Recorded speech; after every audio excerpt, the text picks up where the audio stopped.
Hello, students, staff, families, and communities of Hampton Public Schools and Newport News Public Schools.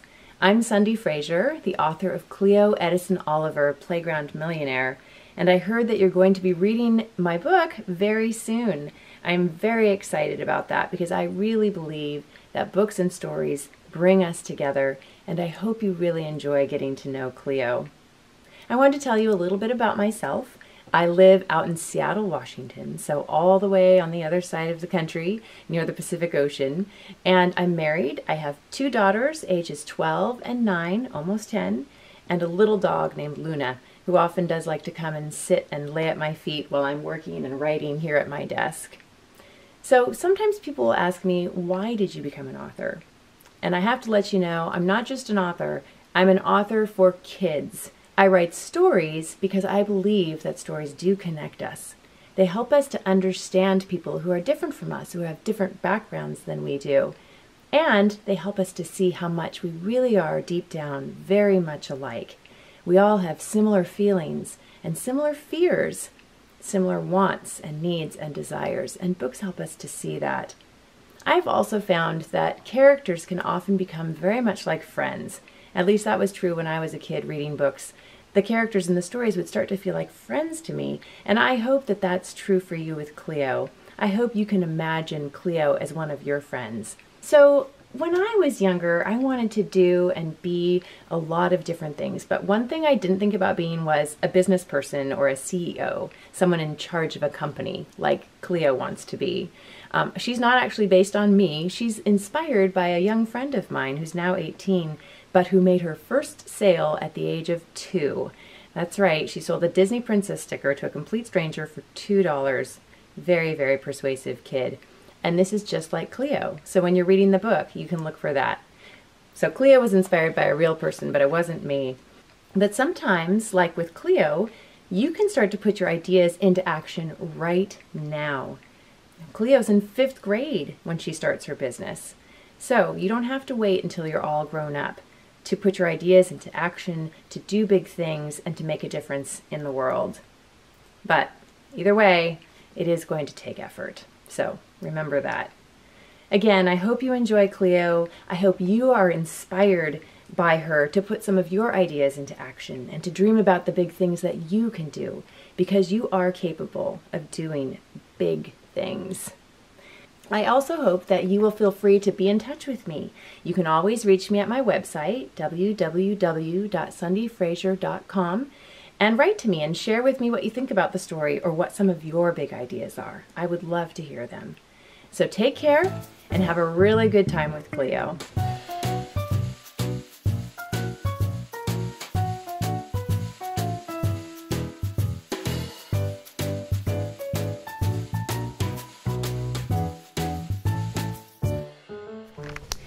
A new name, a new business. Chloe wrote her new name in fancy lettering, the curly Q kind she learned from Kaylee. It didn't look as good as it would have if her best friend had done it, but it would work.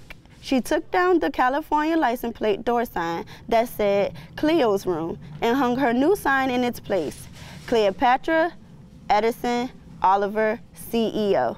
Perfect! Josh appeared from his and Julian's room. He stared at her door, slurping his dum-dum. Edison's not your middle name. No, it wasn't. Lenore was. But she didn't want that one. Not since Lexi Lewis had gotten a hold of it and started calling her LeSnore. It is now. She started into her room. But you can't just change your name, can you? She turned. Josh ran into her, jabbing her with his dumb dum-dum stick. Ow! Sorry. She rubbed her chest where the stick had poked her. You can do anything you want with your name. It's yours. Josh sucked thoughtfully, as if this obvious fact had never occurred to him. He followed her across the room. But Edison is our grandparents' name.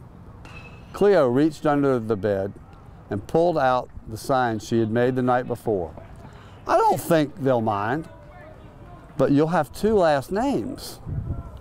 Women with two last names sound more professional.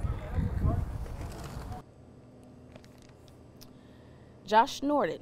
You're not a woman. Well, I will be. Now go away. She grabbed the roll of masking tape from her desk drawer, dropped everything on her royal purple comforter, and high-stepped onto the bed. She stood eye to eye with her poster of Fortune A. Davies. Fortune had skin that gleamed like a polished chestnut, dazzling white teeth, and a sparkle in her eye that said, I believe in you. Her arms were flung wide, forever frozen in an almost hug. How Cleo wished she could step into the picture and get that hug. Why'd you put your initials after your name? Cleo turned. The beads at the end of her freshly braided hair clicked against one another. Josh was staring at her door again. She jumped down from the bed and grabbed the signs and tape. Those aren't my initials. I mean, they are now that I've changed my name, but she huffs. Don't you know anything about business, Josh? Not really. Just what you've taught me, he grinned. He had a huge gap where his bottom two teeth had been. What would he do without her? CEO stands for Chief Executive Officer. Josh's forehead wrinkled. What's that mean? It's the person in charge of a company. Why don't they just call it person in charge then? It's easier to understand. Cleo rolled her eyes. She started down the stairs. But Cleo, you don't have a company. He had stopped following her finally. I do now. Cleopatra Enterprises, Inc. Barkley greeted her at the bottom of the stairs, panting from his long trek across the kitchen. His tail slapped the wall. Cleo crouched to get her good morning kisses. Ew, Barkley, not only are you seriously overweight, you've got a bad case of morning breath.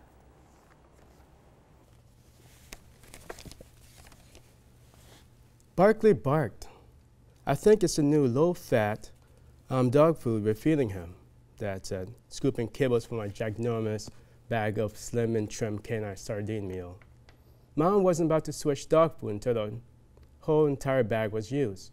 As long as he had to eat that fishy stuff, Barkley's breath was doomed. Barkley nudged the food with his nose, but didn't eat any. Mom turned from the counter where she was stirring something that looked like sticky birdseed in a bowl. Her t-shirt exposed her formidable arm.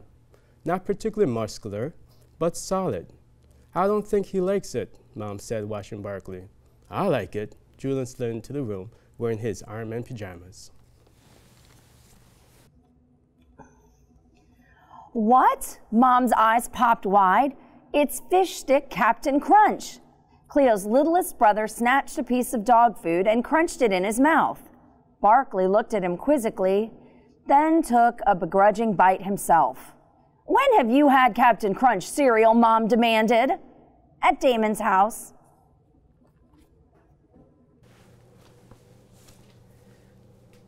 That's the last time I'm letting you go there, Mom said. That stuff isn't fit for human consumption. Julian scowled. The rest of them laughed, even Mom. But then she added, I'm not joking. Cleo was tempted to try a bite of fish stick flavored Captain Crunch herself, but she couldn't afford to have stinky breath on her first day of business. Can I take the card table outside? She asked. Uh-oh. Cleopatra, I have an idea. Oliver is at it again. Dad winked at her.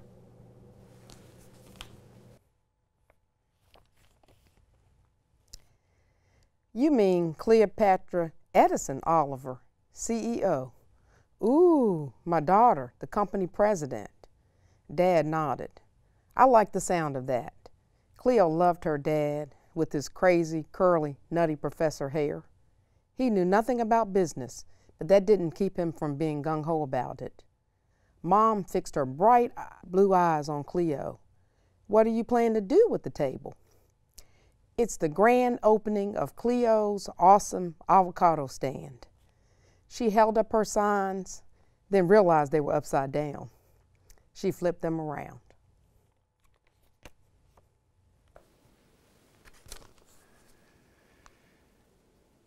Dad read aloud, "Blowout Sale. Everything must go." He looked at her. "On your first day of business?" "It's advertising, Dad. I'm trying to get people's attention." "Right."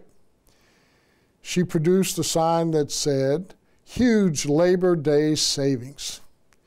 "It's all about how you spend things. Marketing is 80% of sales, Dad." "Is that so?" Mom cut in again. "So what's your plan exactly?" "I'm going to sell the avocados from our trees. Barkley's blown up like a balloon from eating too many of them off the ground. Let's be honest, how much more guacamole can we eat?" "A lot," Dad said. Mom's eyes slid to Dad's waistline. Dad scooped up Julian and tickled him all the way to the family room. JJ shrieked with laughter. "How much do avocados cost at the store?" Cleo asked. "Oh, anywhere from $1 to $1.50. Sometimes as much as $2.50 if they're big." Cleo's heart did a happy dance. The day before, she had counted almost 60 avocados on their 3 trees, and she was going to sell them all. Josh rushed into the kitchen. "Mom, can we buy my Nerf gun today? Please?" Mom was forming the birdseed goop into balls and plopping them onto a baking sheet. "Do you have half the money yet?" "No." "Keep saving," she sang. Josh scowled and stomped through the kitchen. Cleo hurried across the room. "As always, I'll give away 10% of whatever I make." She looked Mom in the eye. "It's fortune principle number 10, you know." "That's wonderful, honey, but for the record, that wasn't her original idea." "What do you mean?" "God told us to do the same thing about 4,000 years ago."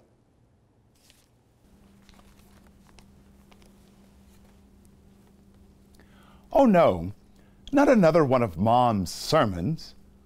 What are you making anyway?"